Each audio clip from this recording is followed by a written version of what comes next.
हे पितरांनो तुम्हाला नमस्कार करतो. ओम श्री गणेश देवताय नमः. ओम श्री कुलदेवताय नमः. ओम श्री गुरुदेवताय नमः. ओम सर्वश्री इष्टलिंग देवताय नमो नमः. शिवशानाथ मित्रांनो, मी कडाप्पा परत एकदा आपल्या समोर हजर आहे. माझ्या धर्मकर्म चॅनलमध्ये आपले सहर्ष स्वागत करीत आहे. मित्रांनो, पंचांग आजचे आता आपल्या समोर सादर करीत आहे.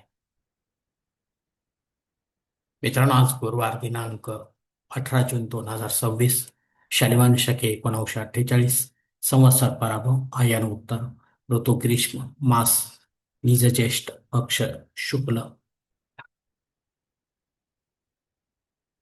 तिथी मित्रांनो आजची चतुर्थी तिथी आहे. सायंकाळी 7 वाजेपासून पंचमी तिथीला सुरुवात होईल. वार गुरुवार आहे. नक्षत्र मित्रांनो पुष्य नक्षत्र आहे. सकाळी 11 वाजून 33 मिनिटानंतर आश्लेषा नक्षत्राला सुरुवात होईल.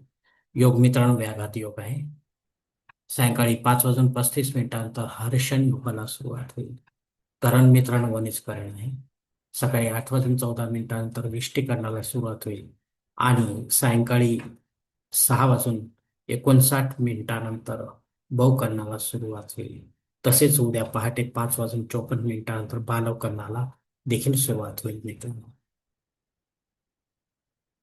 प्रमुख ग्रहांची राशी स्थिती पहाटे 5:30 वाजता अशी असणार आहे. सूर्य मिथुन राशीत असेल, चंद्र कर्क राशीत, गुरु कर्क राशीत, तर शनिदेव मीन राशीत असणार आहे. मित्रांनो, सध्या चंद्र राशीनुसार कुंभ, मीन व मेष या 3 राशींना साडेसाती सुरू आहे. या राशींच्या जातकांना साडेसातीचा त्रास होत असेल तर त्यांनी कृपया आपल्या जवळच्या ज्योतिषाकडे जावे आणि आपल्या जन्मकुंडलीमध्ये शनिदेवतेची पोझिशन तपासून पाहावी. ती जर अशुभ स्थितीत असेल तर आपल्याला नक्कीच शनिदेवतेची धार्मिक सेवा करावी लागणार आहे. अन्यथा अशी सेवा करण्याची गरज राहणार नाही. मुंबई भागातील सूर्योदयास्त याप्रमाणे: सूर्योदय सकाळी 6 वाजून 3 मिनिटांनी, तर सूर्यास्त सायंकाळी 7 वाजून 17 मिनिटांनी असणार आहे. मित्रांनो, या पंचांगाच्या आधारे आपण आता आजच्या पूजेसाठी लागणारा संकल्प सोडणार आहोत. तेव्हा आपण आपल्या उजव्या हाताच्या तळहातावर एक पळी पाणी, थोड्या अक्षत, एक फुल वा फुलाची पाकळी घ्या आणि हा छोटासा संकल्प म्हणायला सुरुवात करा. हरि ओम शिवशंभो.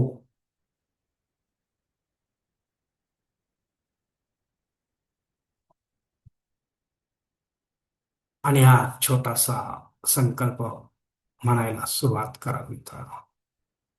हर ओम शिव शंभो रात्नया प्रवर्तमान सत्य प्रमोद्युती परावेश्वरा कल्पे वैवस्वत मन्वंतरे कलियुगे प्रथम पादे जम्बुद्वीपे भरतवर्षी भरतखंडे मेरो दक्षिण दिग्भागे महाराष्ट्र देशे व्यावहारिक चांद्रमाने शालिवान शके 1948 प्रभवादी षष्ठी संवत्सरामध्ये पराभव नाम संवत्सरे उत्तरायणे ग्रीष्म ऋतू निज ज्येष्ठ मासे शुक्ल पक्षे बृहस्पती वासरे पुष्य नक्षत्र व्याघात योगे वनिस कन्या चतुर्थी शुभतिथो वीरगोत्रात उत्पन्न वे कडाप्पा मोहपात दुरित क्षेत्राशी पार्वती पती परमेश्वर प्रीत्यर्थ विधिवत नित्य देवपूजा एवं इष्टलिंग पूजा करीशी. मित्रांनो, याच ठिकाणी हा संकल्प संपलेला आहे. तेव्हा आपण आपल्या उजव्या हाताच्या तळहातावर जे संकल्पाचे पाणी ते जवळच्या निर्माल्याच्या तामनात सोडून द्या मित्रांनो.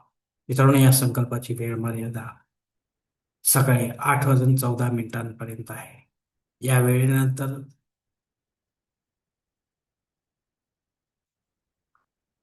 आपल्याला संकल्प सोडायचा असेल कुठल्याही धार्मिक विधीच्या संपन्नतेसाठी, तर कृपा करून आपण वरील बदललेल्या पंचांगाचा आधार घ्यायचा आहे. नवीन संकल्प तयार करायचा आहे. तर संकल्पात आपण करत असलेल्या धार्मिक विधीचा उल्लेख अवश्य करायचा आहे.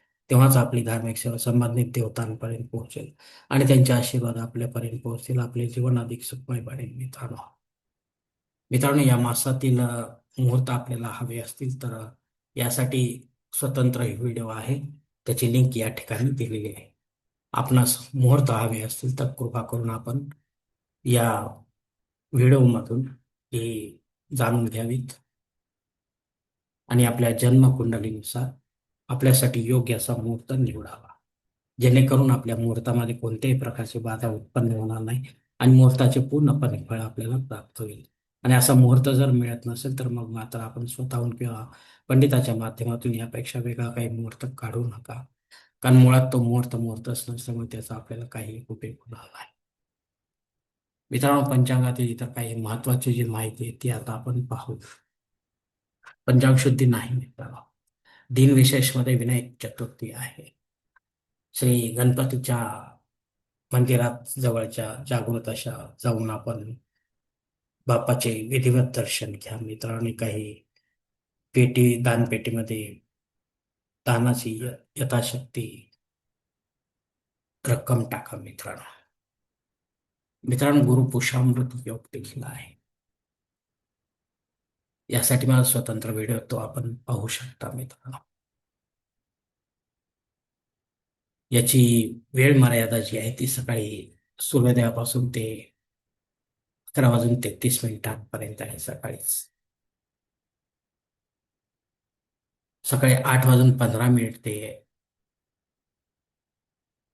6:59 भद्रा योग असणार आहे. हा अशुभ योग आहे, राहूच्या अंडर येणारा.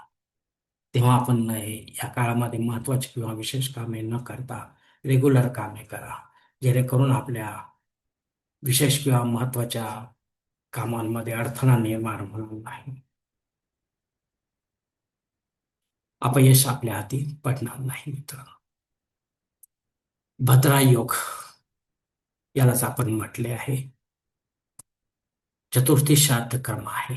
या तिथीवर आपल्याशी संबंधित किंवा आपल्यावर अवलंबून असलेल्या नात्यांमध्ये कोणी सोडून आपल्याला परलोकात निघून गेले असेल तर त्यांच्या नावाने आपल्याला पिंडदान युक्त किंवा पिंडदान रहित असे श्राद्ध कर्म करता येते. घरी करा किंवा तीर्थक्षेत्री कर्माने विधिवत करा, पंडिताच्या माध्यमातून करा आणि अपराह्न काळातच करा. तेव्हाच आपली पितरसेवा आपल्या पितरांपर्यंत पोहोचेल आणि त्यांचे आशीर्वाद आपल्यापर्यंत पोहोचतील. आपले जीवन अधिक सुखमय बनेल मित्रांनो.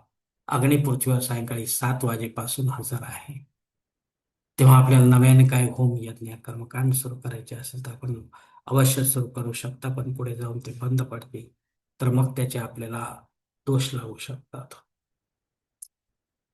अग्निपृथ्वीवर सायंकाळी 7 वाजेपासून हजर आहे. जर नव्याने काही आपल्याला होम यज्ञ सुरू करायचे असेल तर आपण अवश्य सुरू करू शकता, पण पुढे जाऊन ते बंद पडू नये याची काळजी घ्या, अन्यथा आपल्याला दोष लागण्याची शक्यता आहे. राहू काळ दुपारी 1:30 ते 3 वाजेपर्यंत असणार आहे. या 1.5 तासाच्या काळात राहू अत्यंत प्रभावी असल्यामुळे तो आपल्या कामांमध्ये अडथळे निर्माण करणार. तेव्हा आपण शक्यतो या वेळेमध्ये महत्वाची किंवा विशेष कामे न करता रेग्युलर कामे करावी. मित्रांनो, आजच्या पंचांगातील टीप अशी आहे की आपल्या देवघरातील श्री गणेश मूर्ती व स्त्री कुळदेवता तसेच पुरुष कुळदेवता यांचे चांदीचे टाक पुरोहिताकडून मुहूर्त वेळी विधिवत प्राण प्रतिष्ठित केलेले असावे. दुकानातून खरेदी करून जसेच्या तसे आपल्या देवघरात ठेवू नका मित्रांनो, ते काही कामाचे राहणार नाही मित्रांनो. धन्यवाद मित्रांनो. आजचा हा पंचांगासंबंधीचा व्हिडिओ मी याच ठिकाणी संपत आहे. आपण जर माझ्या मताशी सहमत असेल तर कृपया माझे धर्मकरम चॅनल सबस्क्राईब करा, लाईक करा, आपले कुटुंब मित्र परिवारासह शेअर करा. तसेच कॉमेंट्स बॉक्समध्ये आपले मत अवश्य नोंदवा पहा आणि माझा पुढील व्हिडिओ आपल्यापर्यंत पोहोचण्यासाठी बेल बटन अवश्य दाबा. धन्यवाद मित्रांनो. पुढील भेटीपर्यंत आपण खुश राहा, आनंदी राहा, प्रसन्न राहा. हरिओम. शिवशंभो महादेव.